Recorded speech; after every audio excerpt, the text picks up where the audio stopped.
Salut tout le monde. Aujourd'hui, une très courte vidéo sur la deuxième partie de Saint Seiya, où on reprend là où on avait laissé Seiya et le lion. Ah, l'épisode 7.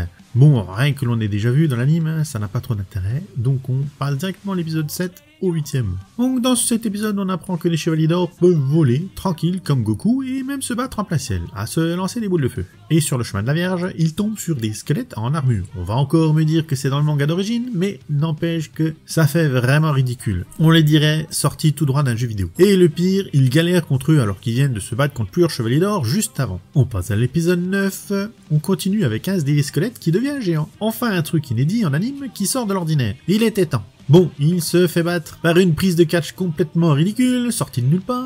Mais c'était drôle à regarder. On retourne à nos chevaliers volants qui rentrent dans la grotte du Grand Pop pour accéder à sa demeure. Ils se font choper par leur double maléfique. On assiste donc à un combat de télékinésie entre Mu et Mu, et à un autre combat de force brute entre le taureau et le taureau. Les combats étaient courts mais bien sympas. Comme quoi tout n'est jamais perdu. J'ai bien aimé cet épisode, donc je le dis, parce qu'il n'y a pas que du caca dedans en ce moment. On passe à l'épisode 10, ça va vite, parce que la série ne sert pas spécialement à grand chose pour ceux qui connaissent l'anime d'origine.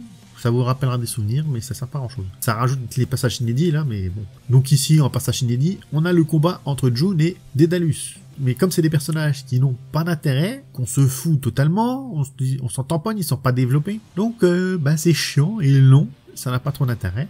Donc on enchaîne, et on va enfin arriver au Chevalier de la Vierge. Là, le combat est bien, mais on a l'impression que ça a été diffusé en accéléré tellement ça se passe vite.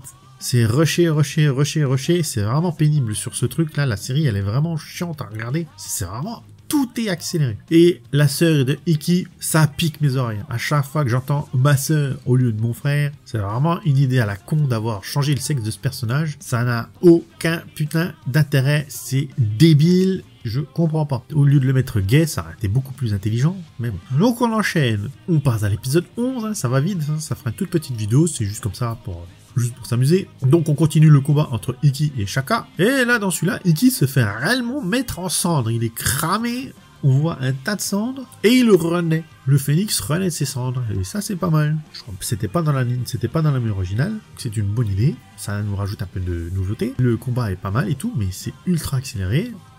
Des gros défauts de la série, c'est d'être ultra accéléré. Donc on enchaîne sur l'épisode 12, on va pas piloguer pendant 10 ans. Si vous avez vu la série, vous connaissez ce qui se passe. Donc on arrive au temple de la balance. Yoga est libéré de son cercueil de glace. On retourne sur une scène où le bélier et le taureau qui arrivent à la demeure du Grand Pop. Ils ont réussi à vaincre leur double. Et ils découvrent le vrai Pop qui lui est mort depuis belle lurette, assis sur un trône. Et là, le faux Pop arrive et il les éclate vite fait en 2-2. Les bronzes tombent de la montagne. On ne sait pas ce que devient le bélier et le taureau. Puis on saute sur une autre scène où là on retrouve les anciens chevaliers de bronze, la licorne, l'ours et ces guignols-là, qui arrivent pour défendre Athéna. Ils ont mis du temps, ça fait déjà un bon moment qu'elle a besoin de protection. Là il n'y a que le chauve qui la défend. Mais ils arrivent, ils se transforment et là on remarque qu'en fait ils n'ont pas de casque. J'avais pas fait gaffe depuis le début de la série, mais en fait les chevaliers de bronze ils n'ont pas de casque. Allez, ça va, où ils sont partis. L'info s'est perdue dans les limbes d'Hadès, peut-être, on ne sait pas. C'est comme ça, ils n'ont pas de casque. Et donc la saison va se finir sur le combat contre le Scorpion. C'était bien rapide. Cette partie est bien mieux que les autres, mais ça donne vraiment un sentiment d'être ultra rushé. C'est vraiment comme la vidéo là. Vous avez sûrement l'impression que j'ai rushé la vidéo. Ça vous donnera la même impression avec la série. Comme ça, on reste dans les clous, dans le thème. Donc les rajouts du manga sont pas trop mal, même si je crois qu'ils n'avaient pas tort de les enlever de la série de l'époque. C'est la plupart, ça sert à rien. Les foutus flashbacks à la con avec des persos random, qu'on se tamponne le kiwi, on s'en fout de ce qui leur arrive, ils nous foutent des flashbacks sur eux. C'est vraiment des scènes pénibles et chiantes. Mais bon, il y a du mieux par rapport à la première saison. Enfin, c'est mieux, mais du coup c'est moins rigolo. Donc je sais pas si je vais continuer ces vidéos-là parce que ça devient moins drôle à critiquer. Puis c'est une copie de l'original, donc ça sert pas à grand chose. Donc on verra bien. Je vais continuer à la regarder. J'irai jusqu'au bout. Et puis si vous avez envie, dites-le moi en com. Dites-moi ce que vous en pensez de cette saison. Et moi je vous dis à une autre vidéo. Bye bye.